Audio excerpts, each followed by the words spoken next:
Yes, the sound is working. I just take a little moment in silence before we begin. Hello. Welcome to this channel of name Fieros Reborn. I am Fieros. Welcome. Hello. Hello. We're doing Fieros Story Time. Again, I feel like we're coming to the end though. I said that last time, but I feel like we genuinely are. Because I'm running out of things to complain about from my past. I'm running out of story. Yeah. I mean, I dealt with Charlie pretty hardcore yesterday. Um, I've dealt with Andrea at length over and over again. Maybe there's still more little bits of resentment in there about her, but it doesn't feel like there's much there. I feel like my aura is extremely clear for once, which is really strange. Um, it's strange in such a good way. I feel like it's like, oh God, I'm coming back to normal. Oh, it just felt like I was under loads of clouds for ages, just cloudy thoughts and difficult feelings all the time.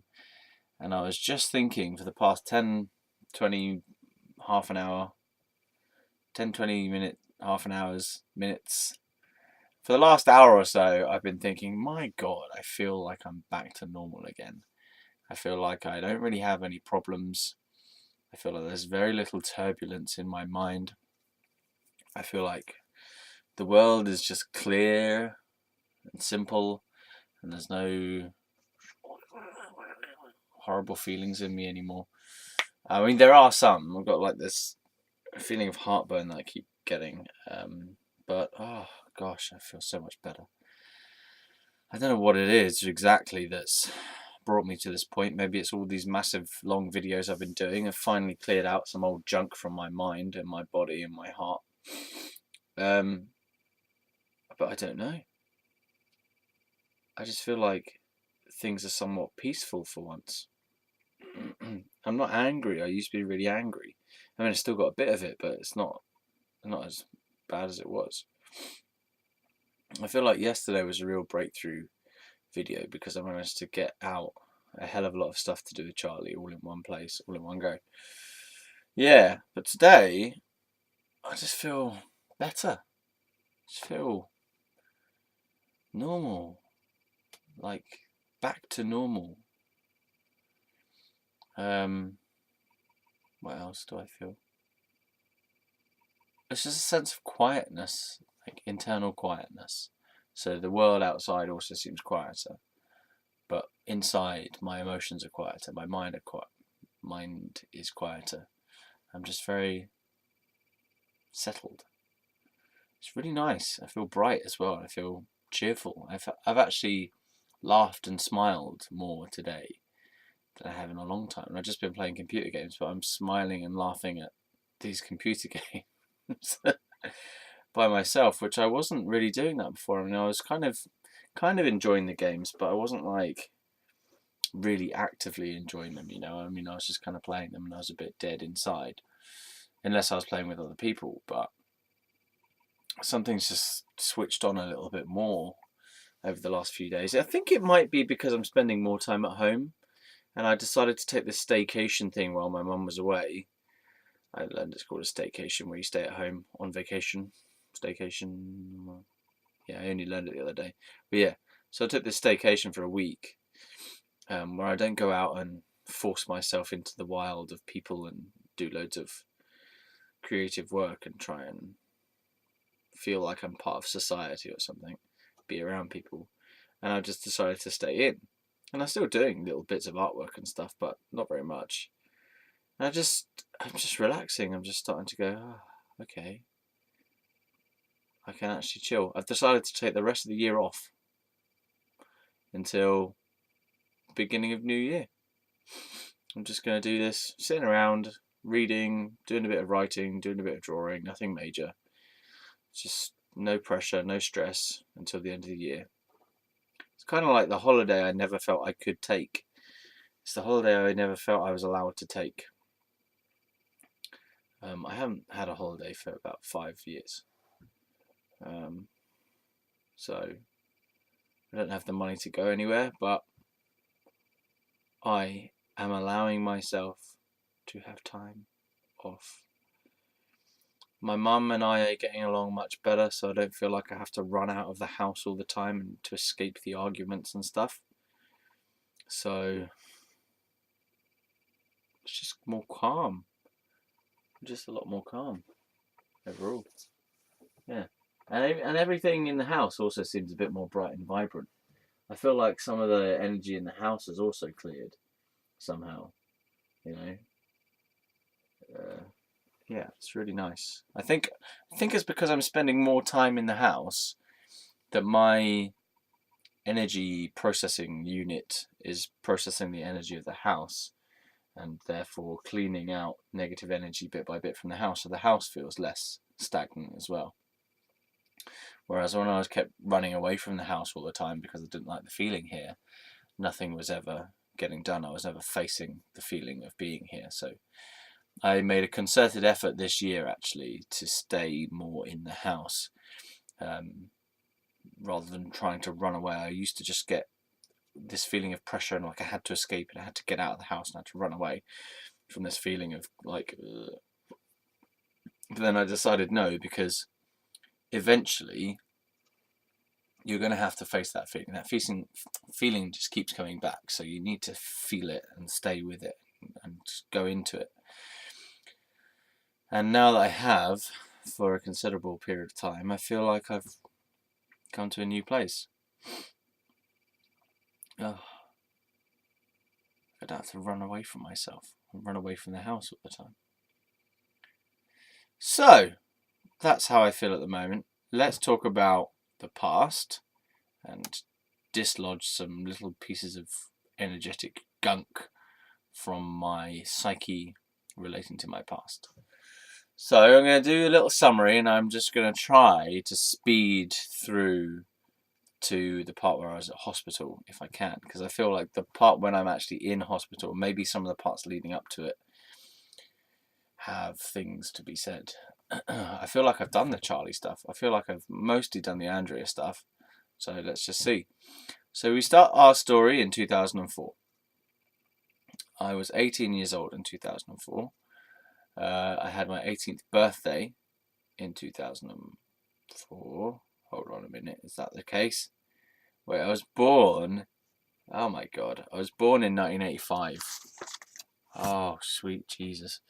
November 1985. My maths is terrible.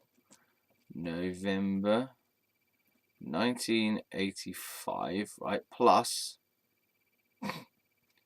No. And then November... Well, plus 10 years is 1995. 1995. So I would have been 10 years old in 1995. Plus another 10 years, 2005. That's 20. Oh dear. So I would have been 20 years old in 2005. So therefore, I was 18 in 2003. Yeah. So November 2003 was my 18th birthday. Yeah. Alright. But the year beginning September 2003 was my second year of A-levels. So I started my second year of A-levels in September 2003. Then I finished my A-levels in summer of 2004. So summer 2004, finished A-levels. Are you getting all this down? Are you noting these things? So finished A-levels in summer of 2004. Now this is weird. It just feels like it doesn't even mean anything, you know. It feels so removed from actual reality, which is the only reality that I perceive is the reality that is right here in front of me. These numbers and even calling it summer and November and things, it just seems like weird abstract concepts to me. It doesn't seem like it's real. Like, this is real. I know it's real because I can feel it. You know? This, where I am, is real, but these dates and numbers feel a bit abstract, conceptual kind of reality. Anyway, they have a level of reality to themselves, I suppose. So let's have a look. So summer 2004, I finished my A-levels. Yeah. then, timeline-wise, I decided I was going to take a gap year already. I knew that already. So summer 2004 to November 2004, I was working at Legoland. Going out with Andrea in the band Silent Dawn. Okay, so around October 2004, Andrea and I broke up.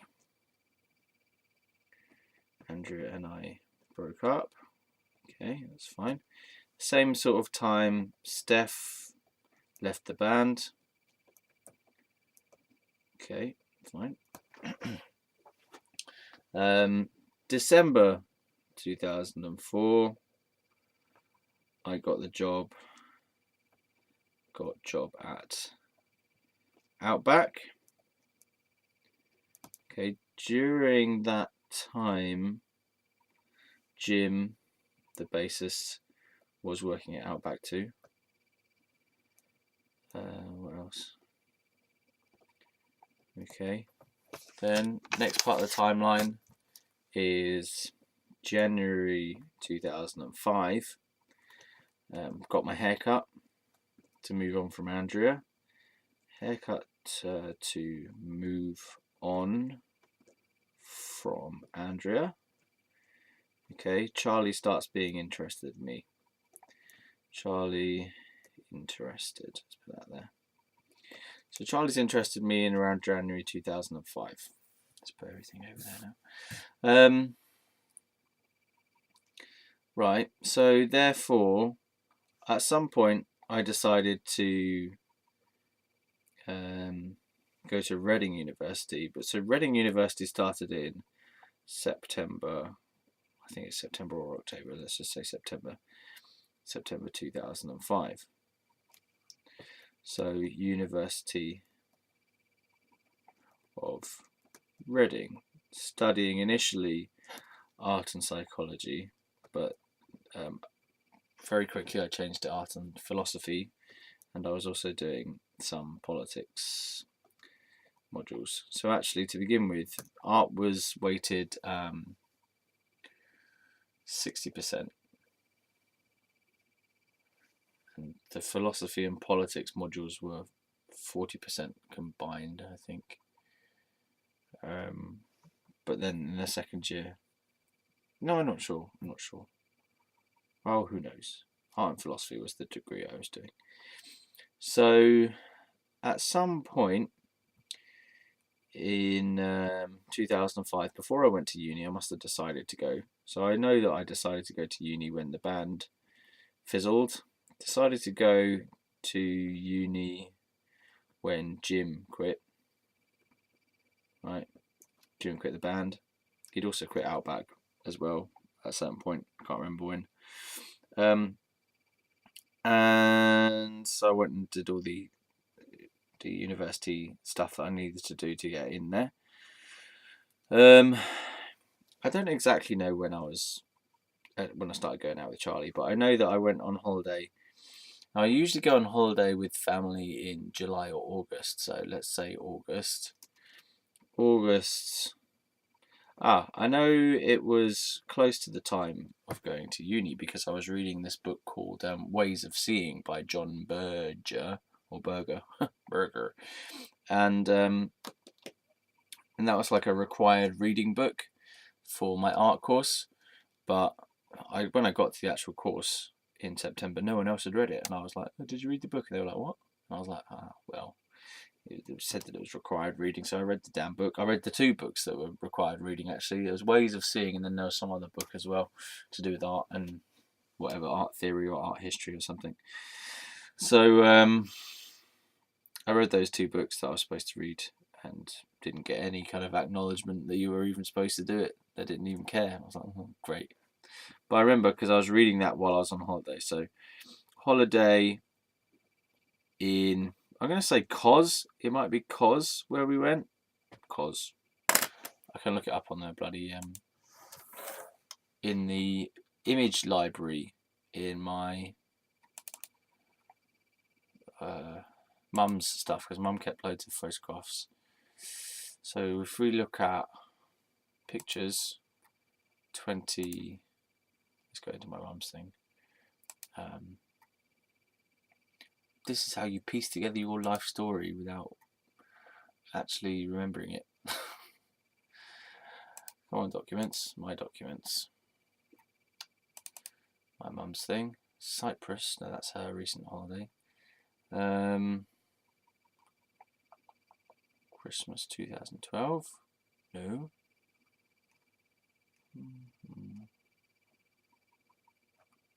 Oh, I don't know, like. Let's all stay calm. We're not going to die, not that I'm aware of anyway. Let's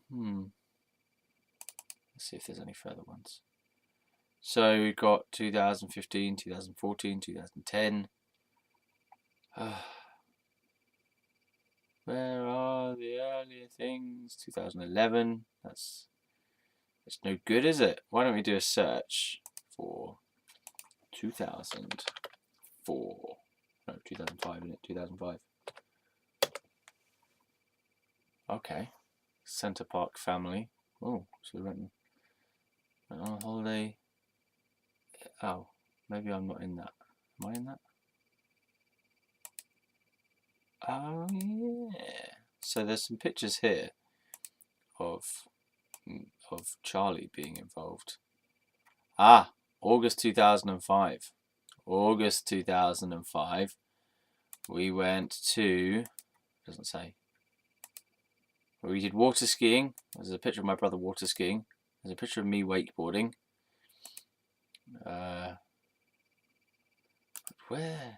Where are these things coming from? Let's have a look. Open file location. Dun, dun, dun. Oh, well, it doesn't sort of say where this was happening. I think it was cos. Oops, I've ruined it. You can't see what I'm doing anyway, so what do you know? Just have to imagine things. So then there was one where we went on holiday in Center Parks with me and Charlie. Aha, very good. Not that I enjoyed it or anything, but I actually don't remember enjoying it at all. I think I remember feeling quite not enjoying of that holiday, to be honest. But we were there with Charlie. Okay, so that happened in October 2005. Maybe I came back from uni or something to do it. Whatever. So a little holiday. I do remember we went to Center Parks. Okay. And then started uni then, September or October 2005. So I was with Charlie during August of 2005 as my boyfriend. Fine. Let's have a look at 2006, see if anything comes up. Just research my history by photographs that I don't actually remember myself. 2006. Well, so far we don't have anything major coming up. Okay, I've got a picture of me with long hair playing guitar with my brother and my cousin. Christmas Day. This is 2007 though. Lesbians. Don't mind that, it doesn't mean anything. I don't mean it as, it doesn't really mean the word. It doesn't really mean actual lesbians, it just is a stupid word. It's not real lesbians. They're false lesbians. 2005 again. No, it's not. Maybe 2006 is a banished year. Whatever. Okay, fine. So I was at uni. Let's do more writing of things on paper. I was at uni from September 2005 to, well, because you go December. come back for Christmas over Christmas holidays in December. So September 2005 to December 2005, first term. Okay, fine. Then would it be like January 2006 to April 2006. Then let's just say May, so that's the second term just gone.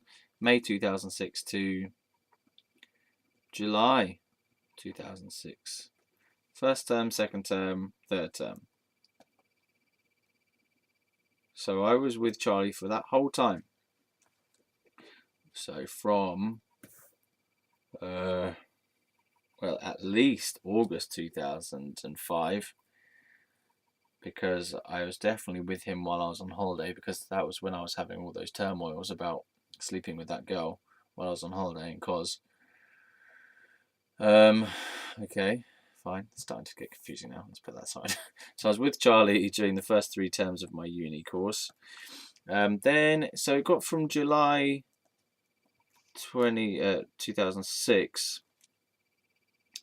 Then there was a holiday in France, which I presume was August 2006. Okay. With Charlie, who was actually there. That's when we were deciding, or that's when I decided that I wanted to do an album. That's when my dad said, yes, I will fund your album recording. Woof! We are getting along. So we got France with Charlie. Let's see if that comes up. No items match your search. France. Let's just put France. France 06, yes. So there was stuff that happened in France 06.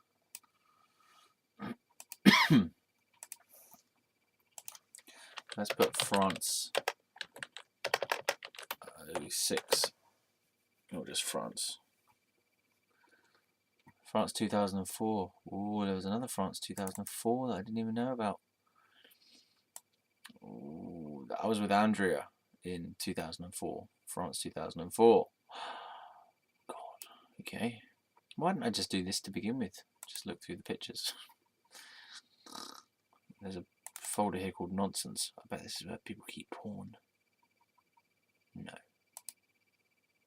There's pictures of me with long hair and stuff. Fine. So let's look at France.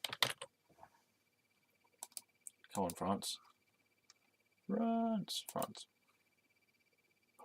France 2004. France 2007. I can't remember what I'm looking for now, and why I'm looking for it.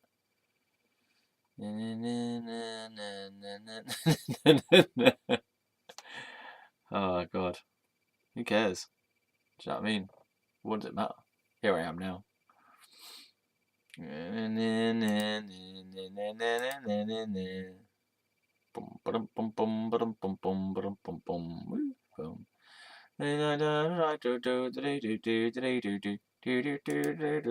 I don't know, but I go home. Okay. Oh, fuck that. Right, fine, whatever. But I know I was on holiday in France in August, or yeah, August 2006 with Charlie. We were having arguments as usual. There was a particular argument going on about me reading. I wasn't allowed to read because it took away attention from him. You're not giving me attention. So I had this discussion with Mum. We used Mum as a kind of mediator. So Mum was there trying to, ration my reading. Oh, it's a mess. It's so stupid.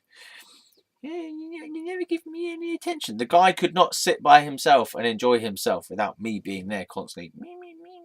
Fuck off. You shouldn't be reading so much. The reason I was reading is I don't want to fucking be with you, mate. Anyway, whatever. 2006. Right. Okay.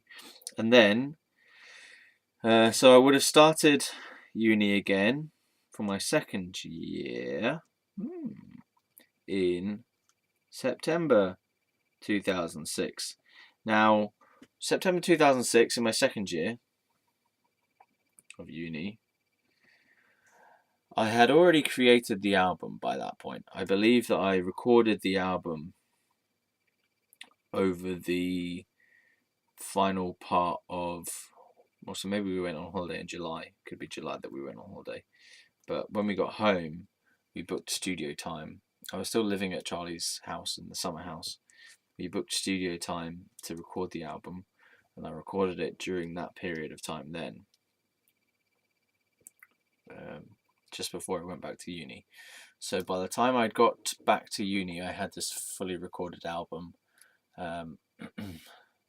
ready, or mostly ready. We were just tweaking it and stuff by that point. Okay, so second year of uni started, I had my album. And then I was trying to work on the artwork for the album, and I was trying to use my art course as a way to do the artwork for the album. So that was the second year beginning, and I got like a lot of the art students in my year to listen to the album all the way through and to draw whatever came to them when I was playing it, which is why we have this particular piece there, and there are other pieces as well that are a compilation of what other people drew that I then did some Photoshop stuff to merge them together. Right, so that's second year starting now Christmas. So on Christmas 2006, I had my album. I was still with Charlie, and then my brother, his name is Owen, Owen's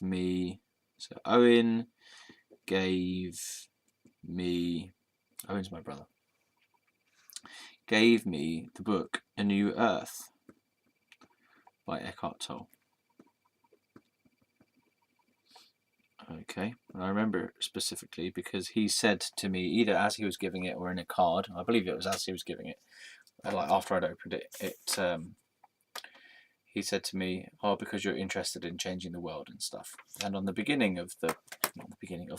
of the book, on the cover of the book, A New Earth, it said something like, "Awakening to your life's purpose," and then something like, "Create a better life or a better world now." Okay, so on the front it says, "Awakening to your life's purpose," but I didn't have the orange one, there was a red one.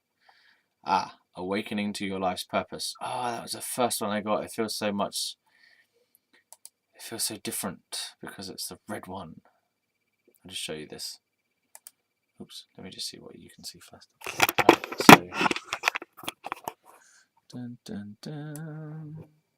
so that was the cover that I first got that book with that red cover. I was like, oh yeah, wicked. And now it's got more hold on. Now it's got these, like, at the moment it's got this orange colour cover, which is I think this one's the new one. This one here. Yeah, which is okay, it's fine, but it just doesn't feel the same because this was the first one I had, right? And on the back it says something, "We each have the power to make a difference. A new earth begins with you."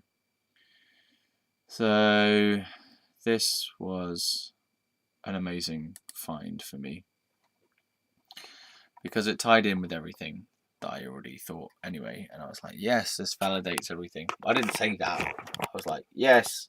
The words I would use at that time were, yes, this is what I've been thinking anyway. This makes sense. I know this already. Okay. So he gave me that, and I really got into it. It really, like, turned me into an evangelical type of person, just got mad, insane, excited about everything that was in that book. And no one really understood what I was getting excited about and why. So let's look at this. Christmas 2006, so I started reading that book. I remember reading it while I was here in this house up in my bedroom. And it was really powerful at the time. Then what? So then I went back to uni again, January 2006, but something was different. By this point, all my campaigning and stuff had started to dribble off. In the second year, things were different. Things were harder. Things actually counted in the second year. So things were different. And I was still having trouble thinking about whether I was even doing the right thing or not with my life, whether I was on the right course and stuff. So I remember I actually went to a counsellor. There was like a university counselling service. And I went in there. I spoke to the counselling lady. And I just said, I don't know what I'm doing, and I'm stressed and stuff. And maybe my relationship, or I don't know what I'm, why I'm here or what's going on. I said something, I can't even remember what I said, and she asked me the question, are you doing the right course? And I went, oh God, no, please don't ask me that question, because, I've been hopping around from different, from course to course and stuff already, loads, and I've always been umming and ahhing about whether I'm doing the right course and if I'm even in the right university. I remember I went through a period where I was wondering whether I should be going to Bradford College to do peace studies, because I was interested in non-violence and stuff, and I was just all over the place. And Bradford University, did I say university or college? I meant college if I said university. I meant university, Bradford University in Bradford, right? Because I was looking up online that Bradford was developing, or had developed, this green campus, very green orientated campus. Bradford University campus, green, Bradford University green campus, right? But I didn't know anything about Bradford the place. And when I started asking people about it, they said, oh, Bradford's horrible, and it's all, people are bastards there or something, and it's a really bad town and stuff. And I was like, oh, okay, didn't know that. Yeah, but they did like peace studies and things there, and I was really interested in that. So I was doing this research, and I was just fucking all over the place, mate. I did not know what I was doing and what I wanted to do. I mean, the music thing was what I wanted to do, but that I didn't feel like was actually going anywhere. So I was just really unsettled. Kept changing my modules. I didn't know what I was trying to do long term with all this uni stuff. I think probably what this means to me is that uni was never right for me in the first place. I was trying to fit into this system that just wasn't actually right, and perhaps the reason no course really fit me was because I wasn't supposed to be doing a university course. So that wasn't where my true heart lay. And my true heart lay in doing what I wanted to do, which was the music itself, the performing itself, not studying about things and doing the artwork itself, not having to fit to a criteria or produce work on demand and things like that. So more of a free-spirited approach, really. Anyway, so January 2006 was the second term of the second year of uni, second term, second year. And I remember I didn't get much past February, I think. February 2006. I didn't quit, but I suspended my course at Reading, with the reason, loads of different reasons. So I mentioned it in the last video about all the stress of the commute, because I had, so in the first 3 terms I was living in St Patrick's Hall, on campus, St Patrick's Hall of Residence. That was really cool. I was going to move in with some friends. Then there was an idea that came up that Charlie's dad was going to buy a property in Reading for us, buy a house in Reading for him to rent out one of the rooms to us, because he was a wealthy landowner anyway, property owner, sorry. He could afford to do that. But some things were taking ages, and the property that they decided to buy on this road called Basingstoke Road in Reading, the property that they decided to buy, he decided to buy, it just wasn't going through. Like there was some kind of hitch, and it was taking forever, and it was going to cost loads of money to get the survey done and things. So thank God we bailed on it, or he bailed on it. We pulled out from it. Because thank God, because otherwise I would have been tied into living with that fucking dick, Charlie, in a move that I wasn't ready for actually at all. And I didn't even realise until I felt so relieved when the whole thing fell through, because I was just feeling like being dragged along by this whole procession of events about us moving into a house and renting together and us owning or renting from his dad or something. It was just all wrong, basically. And it was all pumped forward by Charlie, because Charlie was this fuckhead. He was a dick. He didn't really care about me. He just cared about owning me and running the relationship, running my life for me. So I'm so glad we didn't do that. And it was just out of kind of fluke. I think the universe just decided, no, this is not for you. Because it felt like forces outside of anyone's control just stopped that from happening. And I was so grateful that it didn't happen, because I don't know how much worse my life would have been if I was actually living with Charlie with some kind of financial commitment to him, or being tied into that place. Oh God, it would be even worse than living with him in that place that I was already living with him at. So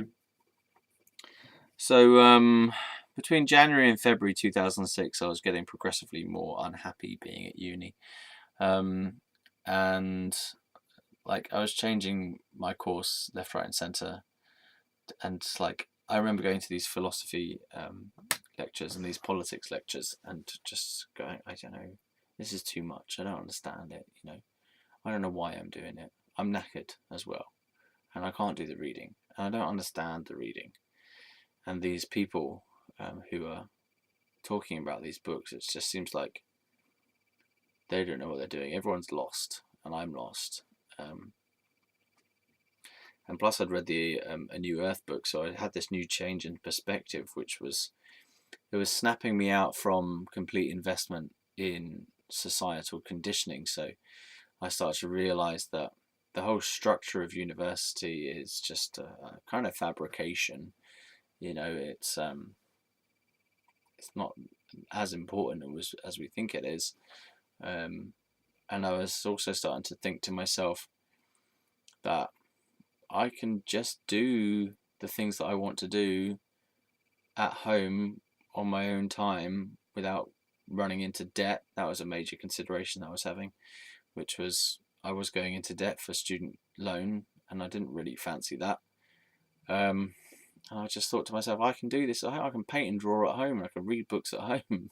I don't have to pay for that. Yeah. Although I didn't really realise how much I would be missing out on by not being at uni, because of the community and all the friends and the activities and stuff. But I was just really realising that uni was not for me, mainly because of the workload and because of the commute. And because I was just not settled in where it was leading. Like, I have this thing where if I'm not fully engaged and not really enjoying what I'm doing in any given moment, then I just go, well, why am I doing it? Like, time is precious. My life is precious. So, for example, it's why I can stay motivated in my artwork and in these videos and in writing, because the things that I do from myself and for myself are rewarding in themselves. In my music, I've never been paid for my music, really. A little bit of money here and there from busking and stuff, but it's never been a living. It's never been enough to live off.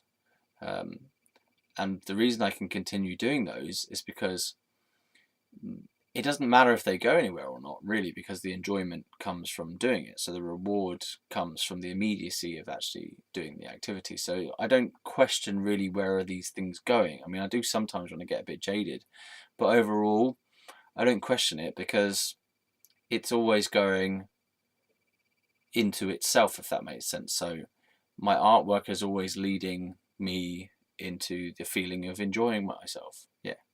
So it doesn't have to go to fame and success. I'd like it to, but it doesn't have to go there because I enjoy the process of it. Whereas with the things like the uni stuff, the question of where is this going, why am I doing it, what is this leading to, I just couldn't answer that. And that was a real difficulty trying to figure out, well, what is the purpose of this? And trying to figure out what does it mean about who am I going to be from this? Where am I going with this? You know, what career do I actually want from this? And I couldn't answer that question. And I couldn't see how the things that I was doing were contributing to something that I actually wanted to be in the future, because I couldn't even decide what I wanted to be in the future. Whereas the things that I do now and that I have been doing for the last few years, it's like I'm not going to be necessarily anything more in the future. I'm just going to continue being myself, and perhaps I'll be also a successful money earning version of myself as well. But it doesn't change who I am or what I enjoy or what I do, apart from maybe it'll be on a bigger scale and there'll be more people who actually pay me for it. So what I'm trying to say is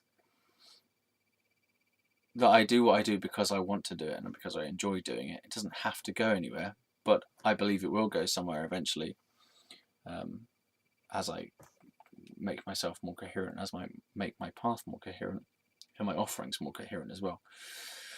So yeah, anyway, I don't feel I really got that point across, but whatever. Basically, I'm trying to say that uni was not making sense to me anymore for various different reasons. I'd also got that album, right, and I really genuinely believed that I would become successful overnight.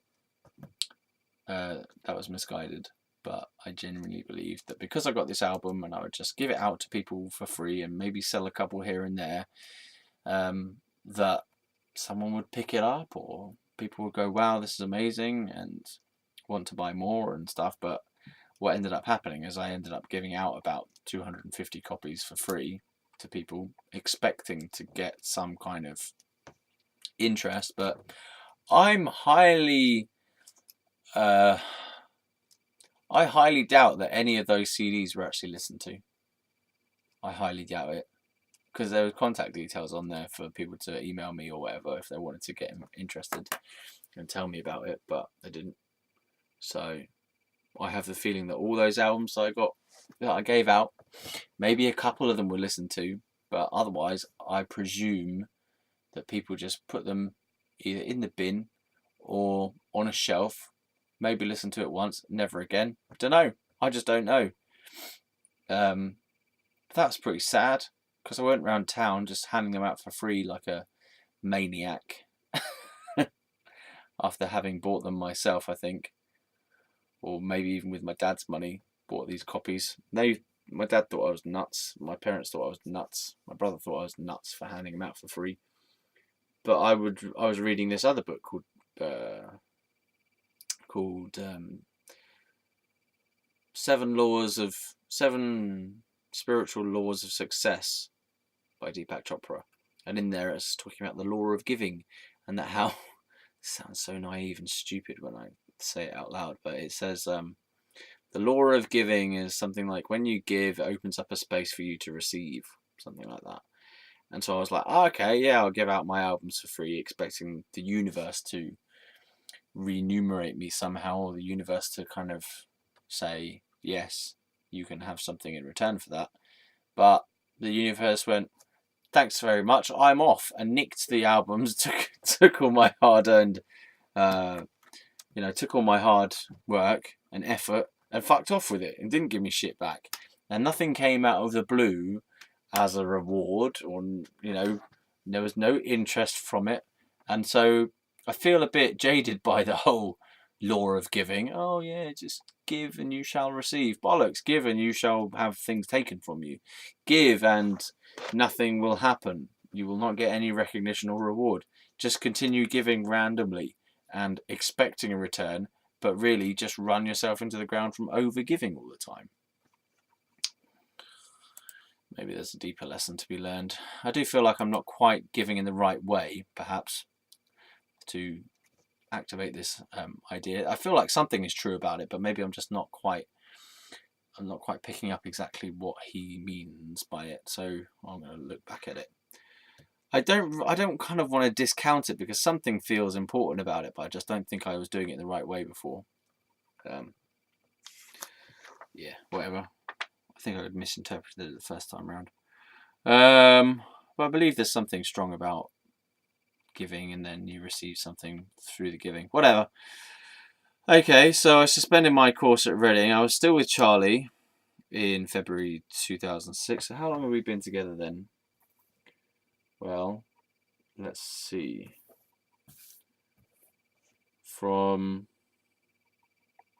Definitely from August 2005 to February 2006. That's 1 year and a half, I suppose, ish. Year and a half. And then what happens in February 2006? Well, I quit my course. I didn't quit it, but I suspended it, which is effectively quitting it. So I quit course in February 2006. Quit uni. Right. Now things get a bit wibbly. So at some point I break up with Charlie in that year. Break up with Charlie in 2006. Wait, is this correct? Ah, sorry, I've been saying the wrong things over and over again. Sorry. Oh God. This is all 2007 after. Damn it. After I got given. Alright, let me just review those dates. Sorry. So, summer 2004 to November 2004, I was at Legoland. I was going out with Andrea. October 2004, Andrea and I broke up and Steph left the band. December 2004, I got the job at Outback, and Jim was also working at Outback. Okay, so we got to January 2005. I got my hair cut to move on from Andrea. I had decided to go to uni in 2005. Charlie was interested in me after I got my hair cut. Then in August 2005 or July 2005, I'm not sure exactly, I went on holiday in Kos. Yeah, and started getting interested in Buddhism hardcore and hypnosis hardcore, and nearly cheated on Charlie. Wish I had cheated on Charlie, but I didn't. And became a vegetarian there. Then started uni in 2005, September 2005 at the University of Reading. There was a little holiday that I went on to Centre Parks in 2005 with Charlie as well. So I was studying art and philosophy after the first lecture of psychology, which I didn't like. Then we have the terms that I was at uni. So it was September 2005 to December 2005. Then the second term of university for me of the first year was January 2006 to April 2006. And then the third term was May 2006 to July 2006. Then I went on holiday to France in July 2006 with Charlie. Decided to record an album there with my dad financing it. Recorded the album when we came back. Then I went to uni again in September 2006 for the second year of uni. And I already had my album made at the beginning of the second term. Then it came to Christmas 2006 and I got given that book by Owen, A New Earth by Eckhart Tolle, right? And that was when I started having my spiritual awakening, big time. Which I feel like is a gift from God or a gift from the universe when that came in. That was a grace moment. It was just given randomly from the universe saying, you're ready for this now. So then January 2007 was the second term of my second year. In February 2007, I suspended my course at Reading. Okay. I think this is all correct. So February 2007, I quit uni. Now this makes more sense because by the time I get to September 2007, I am going to America. So September 2007, I went to New York, and Louisiana, right, on a spiritual adventure. So between that time of February 2007 and September 2007, I broke up with Charlie. I went to live in Reading again. Went to live in Reading for a month.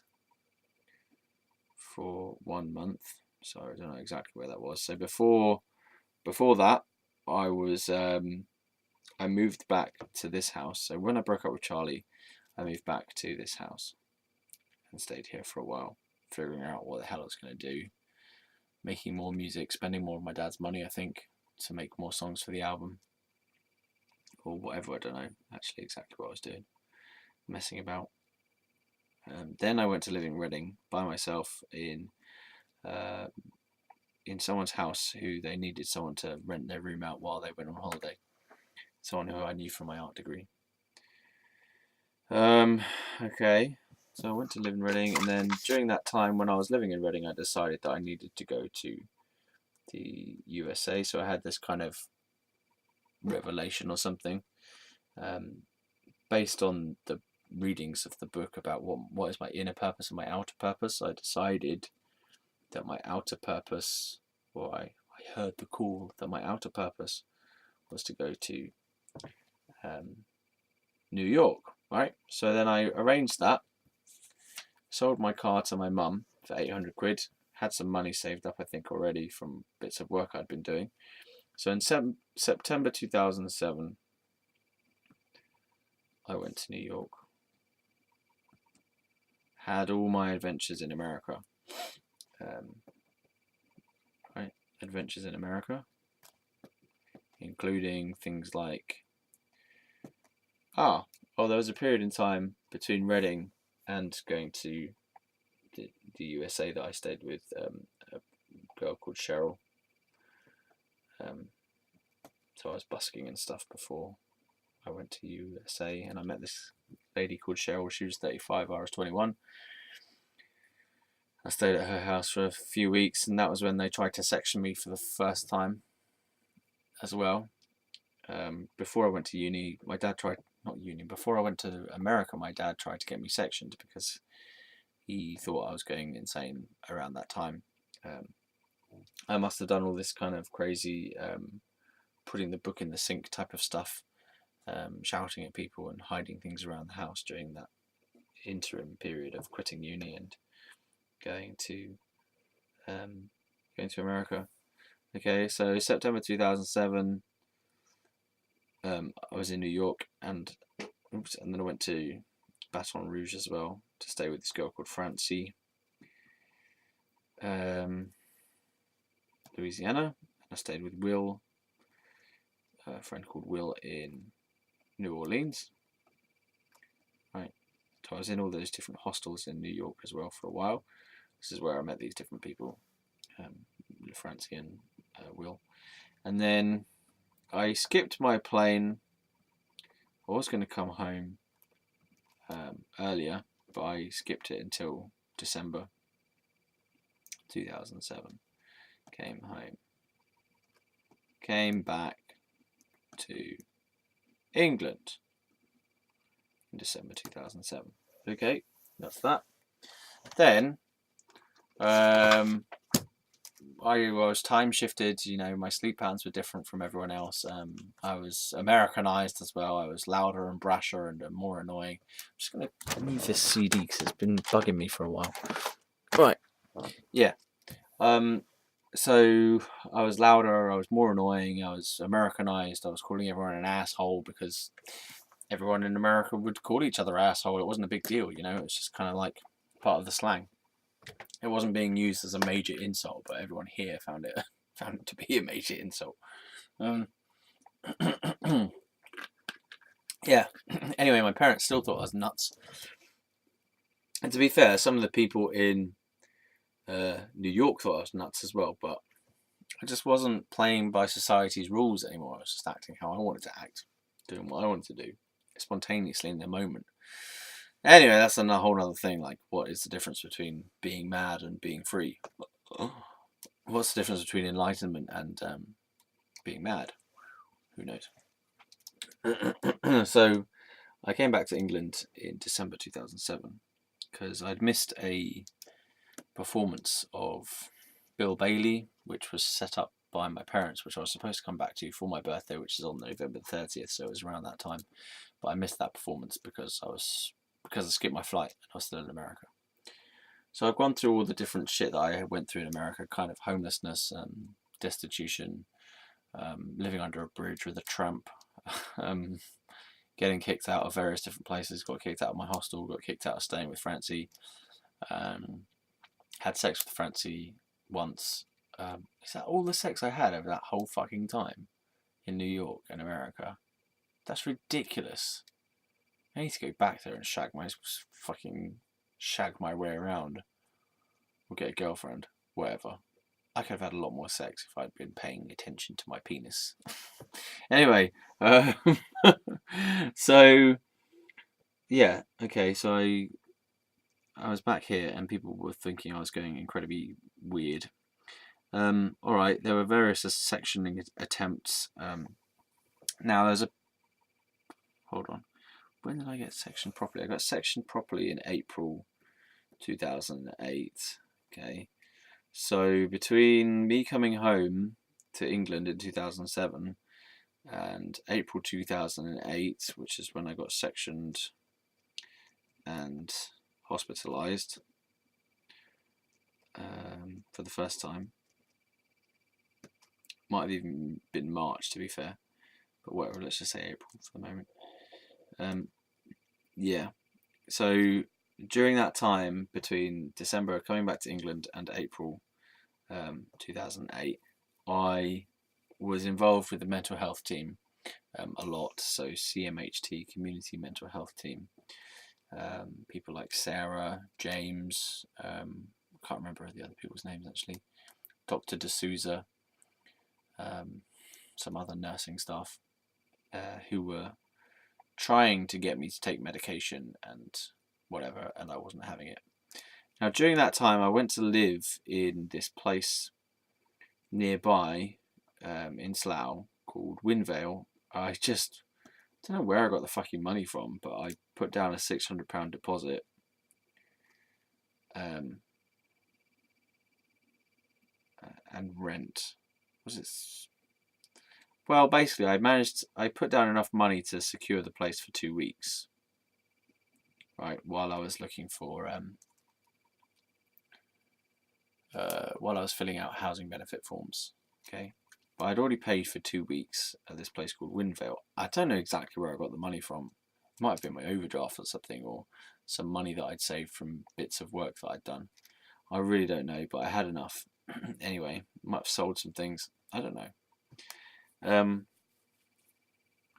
So I stayed in this place, not for the full 2 weeks, but for about 12 days, I think, because as the time came nearer to actually having to do something, I bottled it because I hadn't figured out where to get money from, and I hadn't given the forms in to the council, and time was running out. Meanwhile, while I was living in Winvale, I was acting a bit weird. I was spending a lot of time like looking at my receipts and jotting down the prices of things. I did some artwork as well. I was living in a very sensitive place. I was feeling very passionate about music and artwork at the time. And I was writing a lot, but people would say that it was a load of nonsense, but I could see some meaning in it. Anyway, so I lived there. Now, I didn't live there for the full 14 days that I'd paid for. There was one point where they tried to move me from a double room to a single room, and I wasn't happy about that because I paid for a double room. But I spent some time in this little house, which was nice. I experienced the first feeling of peace I had had in my life in ages, living in that little room. It was so nice. I think it's the only time I've actually ever lived in a room of my own that's not been a university accommodation, right? It was amazing. I sat on my little bed and I just sat and I didn't cry. I was just in this feeling of absolute peace for about half an hour. And then the world started making noises around me again. But it was beautiful. Most beautiful half an hour of peace and quiet. And this inner feeling of inner fulfillment was amazing. It felt like I just drank from the fucking spring of the well of the joy of life, you know, just, oh, it was a beautiful feeling. So refreshing. So just be by myself and no one chasing me around, no one trying to arrest me. I think I got arrested. I got arrested during that time because I slapped my dad during that time as well. I was going between Winvale and here to get rid of various items of mine that I felt I didn't need anymore. I was trying to lessen my attachment to objects by giving things away and giving them to the universe and stuff. And my dad was extremely disturbed by that, and he stood in my way and stopped me from giving my amplifier, my guitar amplifier, which admittedly I do regret giving away because it was a pretty damn good amplifier. But at that time, that's what I wanted to do, and he stood in my way. And poor guy who had legitimately asked to receive this amplifier via free cycle. He's out in the car waiting for me to give me this thing, and I'm there having an argument with my dad. And he's like standing in my way saying, I'm not going to let you do this. And I'm saying, this is my property. Like, what right do you have to do that? It's not your item. It's my item. So, and then I got violent and I slapped him a couple of times. And then I got arrested because the police were called after I'd given the amplifier away, but the police were called because I'd slapped my dad. And miraculously, I got given a caution, but I got set free that night. They interviewed me, and I just explained it quite clearly, basically saying, like, look, he was standing in my way. I was trying to give an item of my property to someone through free cycle, and it wasn't really his right to try and stop me or to claim ownership of my item or to stand in my way and prohibit me from the free flow of giving my item away. So I felt like to snap him out of this strange place that he was in, that I slapped him. And the police guys kind of understood in a way. They were just like, yeah, fair enough, you know, this guy was being a dick and you're obviously angry, don't do it again, kind of thing. I'm not proud of it at all, but it's something that happened, so there it was. And they kind of went, okay, well, we'll let you off. They gave me a caution though, which I believe is still on my criminal record to this day, because cautions are something that don't ever get spent. They don't get erased. It's just they hang around and they're annoying. So yeah, but then I went back to Winvale from here, no, from the police station, which is actually quite near to Winvale. And I met my mum outside the police station, and then I walked back to Winvale. Yeah, they were all going more nuts than I was. I was like, look, you people are nuts. Like, you're going insane because I've decided to live the way I want to live, and it just doesn't seem to agree with your way of living. So you've turned into mad people, and you basically want to control me and stuff. And I'm deciding to live how I want to live, and it's might be strange and spontaneous, and it doesn't necessarily have a plan, but that's just, oh well. Yeah, that's from my perspective anyway. From their perspective, I had psychosis and I was going nuts, but whatever. And I needed medicating. Fine. They should have just left me alone. It would have been fine, I reckon. Maybe. Okay. And then, so before the Winvale 2 weeks rent thing ran out, I decided to just leave. I just left, and I just left everything pretty much apart from one rucksack behind. And that's when I went to live on the streets of London.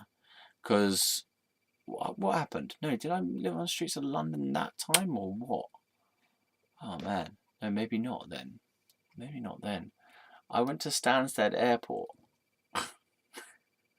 I went to Stansted Airport, right? Fucking hell. London Stansted. Okay. And I just got on the train. I don't think I'd even bought a ticket, honestly. I was just going on my wits. And I think they fined me because I didn't have a ticket. But I'm not sure if I ever actually even paid that fine in the end.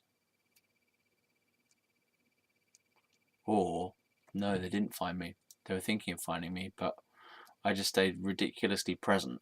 I was like, and they just went, okay, whatever, just have a ticket or something.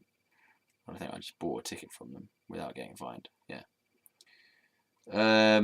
Anyway, so I went to Stansted Airport, and I actually ended up staying in the Stansted Airport departures terminal for at least one day, a whole day. And then, no, so the first time I think I stayed in there for the night. And the second day, I stayed in the terminal, but I felt like I had to get out because people were becoming aware that I was there. And so I went to stay in this like grass area over the hill, just opposite the departures area in Stansted. And I had this sleeping bag, but it was so fucking cold, and it started to drizzle on me, and it just wasn't happening. So I think I just came back in then. I think then, at some point, it must have been the second day. I don't think it was the third day, but at some point I decided to call my parents to come and pick me up and help me or something. So I called them, and Dad wouldn't talk to me because he found it too stressful and too difficult. Mum would. I think Mum's slightly braver than my dad overall. And Mum came and picked me up, and the police came to pick me up as well. But because I knew that they were going to try and like arrest me or something for being a nutter, not that I'd broken the law or anything, but they just wanted to, don't know, why did they get the police involved? I don't know, but I was being hunted again, and I went off talking to myself over the hills and far away. They probably got the police involved because I was a mad person, and that they probably would have needed the police to make sure that I got there. I don't think I got arrested, but I think they found me and brought me back to the airport, and then I got on the train with Mum, and I gave Mum the runaround on the train home because she was just being so fucking controlling all the time, always talking to me like I was a bad boy. And every time she would talk to me in that kind of condescending way, I was just like, I don't want to spend any time with you. So I just walked off down the carriage because I couldn't handle being with these people who were being dicks to me. So anytime someone started being a dick, I'd just go, okay, I'm off. So I walked off down the carriage, and Mum was chasing me around, and then I would sit in different places, and as soon as she would be a dick and try and control me, I'd run off down the next carriage. And the thing with this whole stuff is, if the people just realised that if they just stayed centred and didn't get triggered by it and didn't start chasing me around, I would have been fine. But it's because they were so chasing me that that's why I was responding in that way. If they'd just been like, okay, yeah, fine, whatever, just leave him to it, let him go, then I'd be like, oh, I don't have to do that anymore. I'll just sit down and enjoy it. And I was kind of trying to teach them, let me go, let me be myself. You know, you are creating these responses by the way you're behaving, because it's natural for me not to want to be controlled. So because you keep trying to control me, I keep moving away. And I was trying to show them that over a period of time, but it wasn't working. Anyway, okay. So then I got sectioned one time randomly because I don't know, they just arranged to section me again because they thought I was nuts enough this time, and I decided I wasn't going to validate their questions by responding, so I just sat there in silence because I was like, this is an affront to my dignity as a human being. I don't feel this is necessary, so I'm not going to comply with this nonsense. And they used my silence as an excuse to section me and to put me in hospital. So they did. So they put me in the police van the police car, sorry, and I was hospitalised. That's when I was in Ward 10 in Wrexham Park Hospital. So that was, I think it was either March or April 2008, Wrexham Park Hospital. Right, now I was there for 6 days, apparently, according to legend. And on the 6th day, I left via the elevator after feeling like I shouldn't be there because I was not mentally ill. The system was fucked and the people around me were mad. But oh well, no one was listening to me anymore because they had the idea in their heads that I was mad and they just would not let it go. So I just had to carry on acting, in my own best interest as I saw it. So on the 6th day, I left via the elevator, as I have said before, using the fact that I was aware that no one really knew who I was, apart from the staff members. So there were these people who were doing this, painting and decorating in the kitchen, and I decided to just pretend to be a visitor, got my bag ready, sat there in front of the lift, as blatantly obvious as anyone could be that they were planning an escape. One of the staff members even looked at me and go, "What are you up to?" And I was like, nothing, just hanging out. Right in front of the elevator, watching it intently, right, waiting for my moment to seize the moment and go out. And then waited for this painter decorator to go down in the lift. And I just walked in like, I've just been waiting for someone who had access to get out, and got in the lift and went downstairs. Went down in the lift, got to the bottom, walked out, going like, just pretending that this was a routine thing, normal. No one knows. Who else is going to know? It's only the particular staff on that particular ward that actually know who you are. All the other people haven't even seen you. The receptionist down the bottom of the hospital hadn't seen me. None of the other staff in the bottom of the hospital had seen me because I was always up on this first floor in the mental health unit, which is a closed, secure, minimum security style unit. Obviously, I'd escaped out of it really easily, so it's minimum security. But yeah, so yeah, no one knew who I was, and I just walked home to here like a homing pigeon, because I'd never actually walked home before. I didn't really know where I was, honestly, but I homed my way like a homing pigeon back to here. Then this is a good story, actually. Then, if I do say so myself, so then I was here, and I tried to explain to people again why I wasn't insane, because I was like, look, these excerpts you've taken from my journal are me doing an exercise from this book, the Book of Secrets, about shadow, automatic writing from the shadow, right? And they weren't having it. When I first got back here from Ward 10, I wrote a couple of little bits on a word processing document about things that should be changed in Ward 10 to make it better for patients. And having done that, I wonder if I've still got that. I things that should be changed in Ward 10. Let's just type in Ward 10 and see what happens. Ward 10. God. Well, let's arrange by date. Arrange by date modified. So far nothing. A long time ago. No. Oh, Ross's stuff. No. No.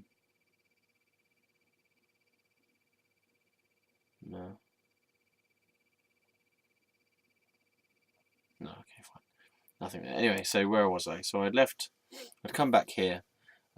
Obviously, because I'd escaped, they'd realised, the nursing staff had realised that I had escaped, right? So they'd called the police and they'd called the community mental health team and they'd called my parents. I'd come home here. I think my parents were starting to go nuts. Like, oh God, he's escaped or whatever. And then what happened was the community mental health team nurse called Sarah showed up here by herself. Like, and I was in the garage. I wouldn't let them in. I didn't want them in, right? So I was in the garage talking to her through the door, like the garage door. She was out there, and you can hear stuff through the garage door because there's like this little gap at the bottom, right? Talking to them like, I don't want you to come in.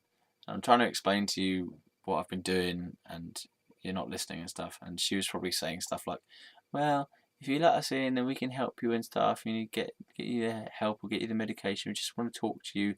Some bullshit trying to like manipulate me into letting them in. I think eventually I did actually allow her in. I allowed her in, and there was another guy actually whose name was Paul. Sarah and Paul, staff members of the community mental health team. I let them in, right? Because they were actually okay as people. They were good people, right? They're the only people who I could actually I felt like they had my best interest at heart. I didn't feel like my parents had my best interest at heart. I think my parents were being dicks most of the time, especially my dad. But Sarah, I feel like she actually cared and I could relate to her. Because she helped me do various things like sort out benefits and stuff and whatever. She was a kind person. She was a caring person, and she genuinely wanted the best for me. So I was like, okay, you can come in, right? But no police. And but what had happened is they'd obviously called the police because I was still on a section and I had to be taken back to hospital because legally I was bound to go back there, right?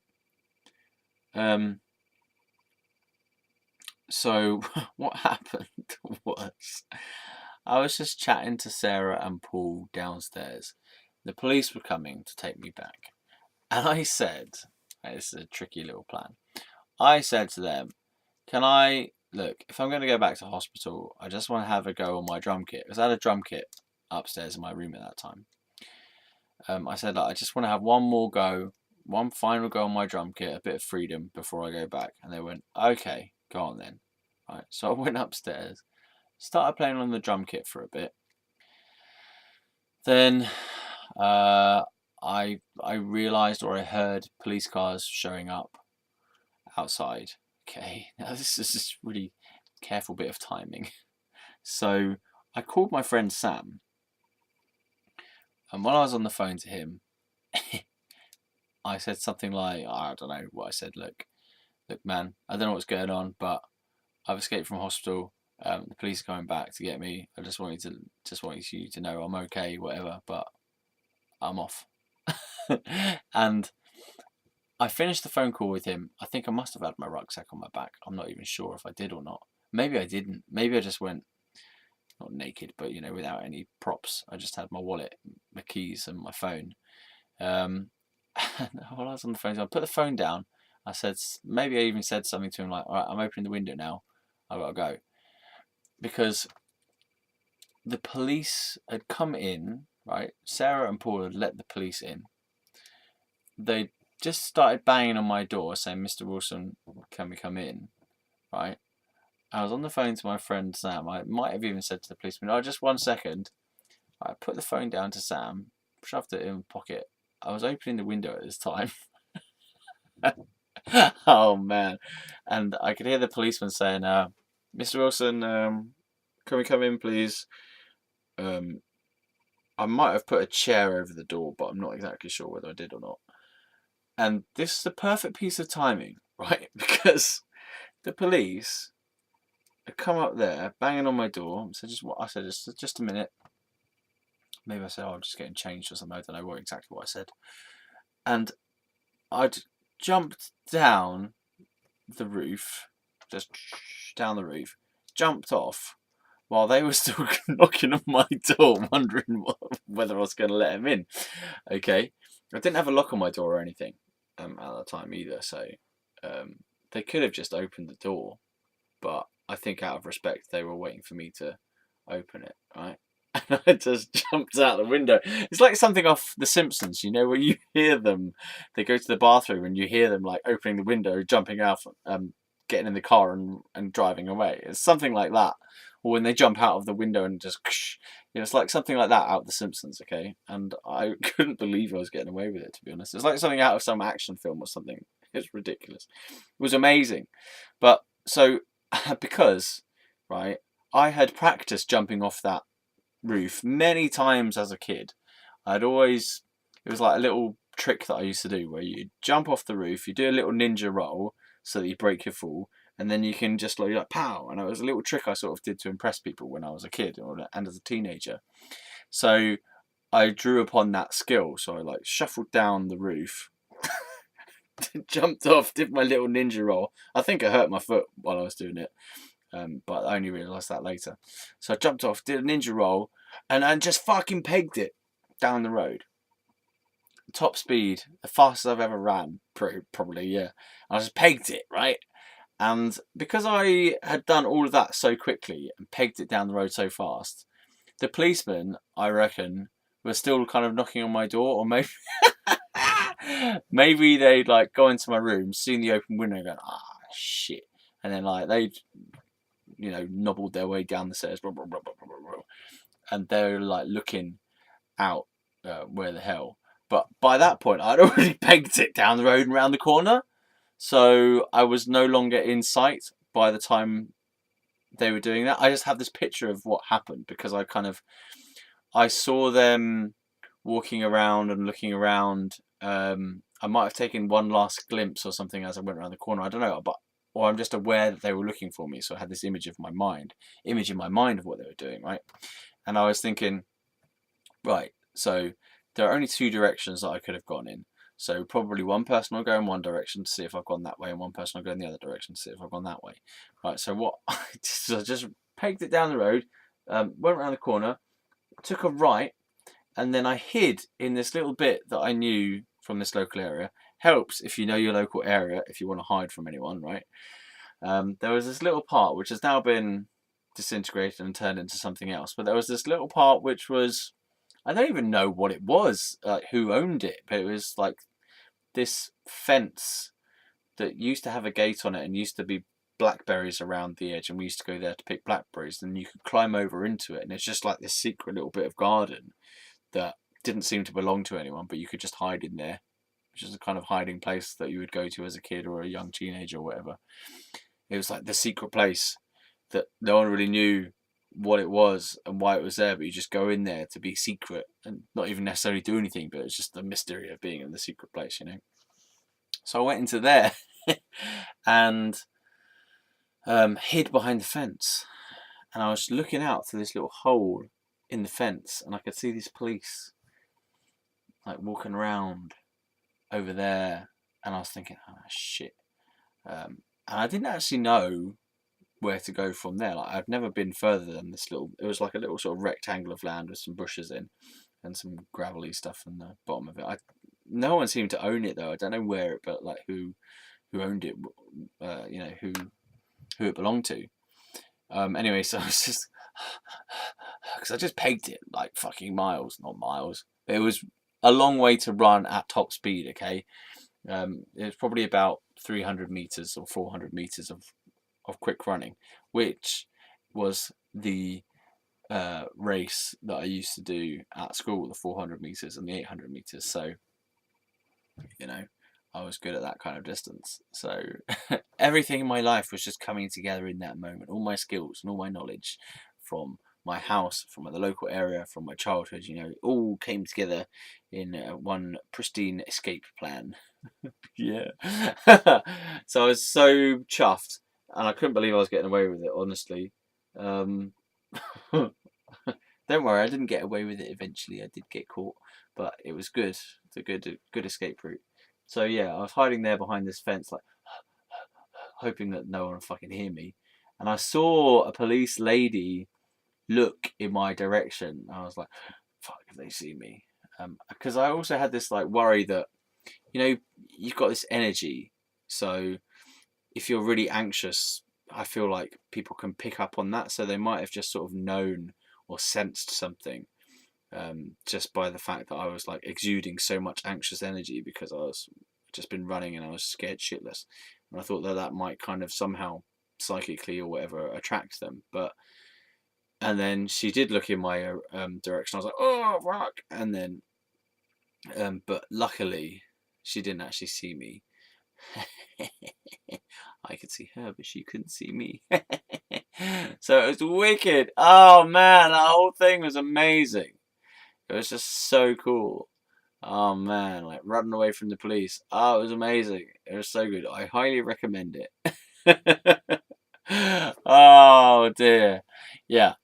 So this probably sounds horrendous from some people's perspective because they're like, "Oh God, a mad person on the loose." Yeah, but whatever. It was amazing. So then I was like, okay, well, I've got to go somewhere. And I went out of the back of this little square, this little like rectangle thing of land. I didn't even know what it was, really. It's just a secret place when I was a kid. And I went out of the back of it because I'd never even realised. I was kind of scared to see what was beyond that when I was a kid. I never explored further than that. But I thought, okay, time to explore what's there. So I went out of it, and it turns out that that little piece of land backs onto the school playing field of a nearby school. What was it called? St. Bernard's Grammar School, St. Bernard's Convent at the time, I believe. Yeah, I didn't know that, but I was like, I'm in school grounds. Okay, cool. Now I know where this is. So I like homing pigeoned my way to the main buildings, and it was bizarre. I feel like it was a Saturday. It was some day when there was no school on, right? Might have even been a Sunday, actually. I think it was a Sunday. Sunday, yeah.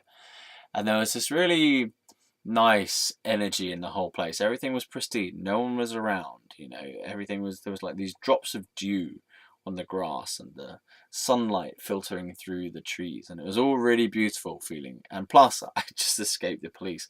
And I just had this overwhelming sense of the wonder of life and the amazingness of this whole thing.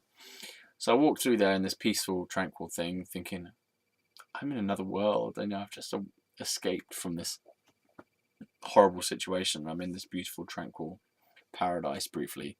Walked through it, somehow got out of there. Don't exactly know how. Maybe the gates were open, I guess. I don't know, but I just walked out there like normal. And I'm like, yeah, there you go. I just walked into town, into Slough, like nothing had happened. Because that's the best thing, okay? If you ever want to escape anything or get away with something, just act like you're doing what you always do. Act like everything is normal. Seriously, the way I escaped through the the elevator, I was just pretended like, yeah, this is what I normally do. You just don't make a fuss out of it, and you don't have to necessarily say anything, you don't act suspicious. You just go, I am here because I am here. It's like, you don't think of yourself as being a fugitive or think of yourself as being like you're doing something wrong. You just act as though you're supposed to be there. That's one of the best things. You just go, I'm supposed to be here. This is the case. This is where I am. This is what I'm supposed to be doing. I am here. There's nothing wrong with me being here. It's only other people who think that I shouldn't be here or whatever. So you just you just carry yourself as though things are okay, because they are okay until someone else decides they're not okay. So,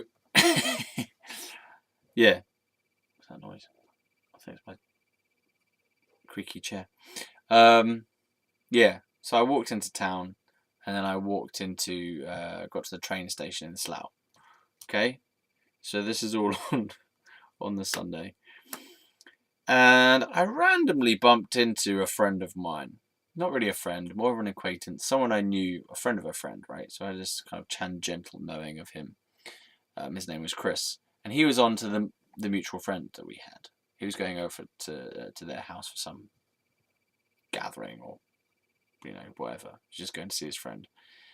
And he said, "You want to come?" And I was like, "Yeah, cool." So these were people who I'd met while I was busking, and they'd got me to play some guitar for the guy's birthday. So it was this guy called Rowan and his mum called Cherry. They lived in Taplow, which is near to Slough, which is near to where I live.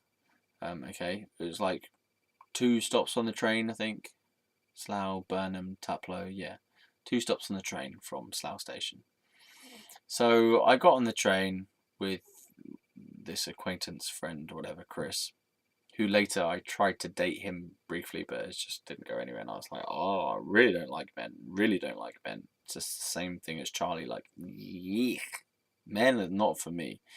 And he's an attractive enough guy, but it's just the taste, it's the smell, it's the feeling. I don't like it. So, no. Yeah. So, because I thought like, oh, maybe I should try it out again. And that was the second time where I was just like, no, it's not for me. Why do I keep trying this? It doesn't work. Yeah. It was because he fancied me as well. And I'm a sucker for people when they fancy me. Okay, anyway, so I went to Rowan's house with Chris and met Cherry again. And I don't think they really knew the circumstances. I just sort of said, oh, I can't go back to my parents because stuff is bad there or something. And Cherry was so sweet. She'd said that they'd had another kind of stray kid, stray teenager of one of Rowan's friends. She'd had a stray teenager stay with them for a while, and that it was okay, and that I could stay with them in the loft room, in the same room that this other kid had stayed in, right?